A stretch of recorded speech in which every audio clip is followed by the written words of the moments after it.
Wagwan guys, they say all work and no play makes Jack a dull. Oh, not Jack, makes Sunday a dull boy. I don't want to be a dull boy, so I took a break from work, freelancing, and content creation. So I jumped online to play snooker pool game in real time with other players across the world. I got paired with someone named Andra, just like how we freelancers get matched with random clients from all over the world on platforms like Upwork. She broke the ball and sank the orange solid. Nice shot, but it wasn't counted yet. My turn.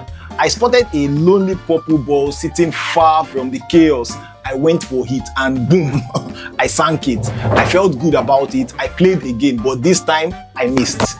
Just like sending a great proposal and hearing nothing back. It happens sometimes. Andra stepped up, lined up a shot, and then she changed her mind to another shot. Then she potted a red solid ball. Then on her next shot, she fouled by sinking both the cue ball, the white ball, and another ball. Then that gave me the upper hand in the game. I could place the cue ball anywhere on the board that I want. This is a good moment in freelancing when a client invites me to an interview, and that saves me from spending money on connect, on proposals, and I get to lead the conversation with the client. So I potted a yellow stripe ball, then a purple stripe, and back to back to back to back. I was just feeling myself.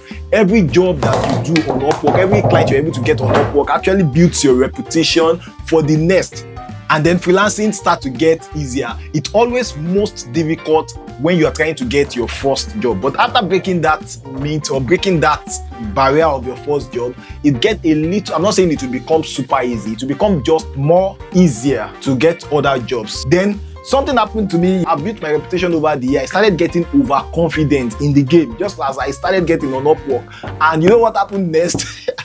I unfortunately sank the cue ball, which is also a foul again. So we must treat prospective clients like our bosses, and we must be very, very considerate and helpful, more helpful than the amount of money they are even going to pay us.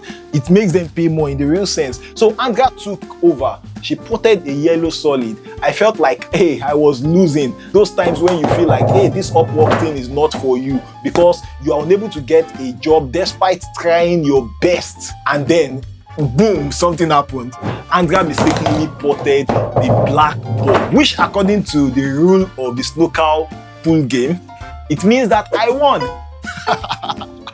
That's what happens when you don't give up. That's what happens when you keep learning, when you keep implementing what you learn and you keep investing in Upwork. You will eventually win. It is constant. Also, freelancing sometimes is just grace. You don't always win the projects or the jobs because you are better than other freelancers. No. And that's why I'm very humble even on this platform when I speak to newbies, because who knows how far they can go with their freelancing journey. Someone can make $1 million when I've not made $1 million myself. Do you understand what I'm saying? Because sometimes you win in freelancing because you just keep showing up, because you just keep shooting your shot and staying patient.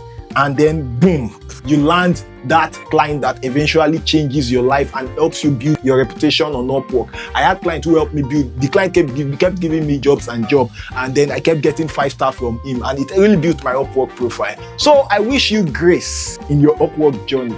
Have a lovely day. Bye. I'm sounding like a pastor. Maybe I should call for offering. Offering time, no offering. Just type amen in the comment section. I'll see you in the next video.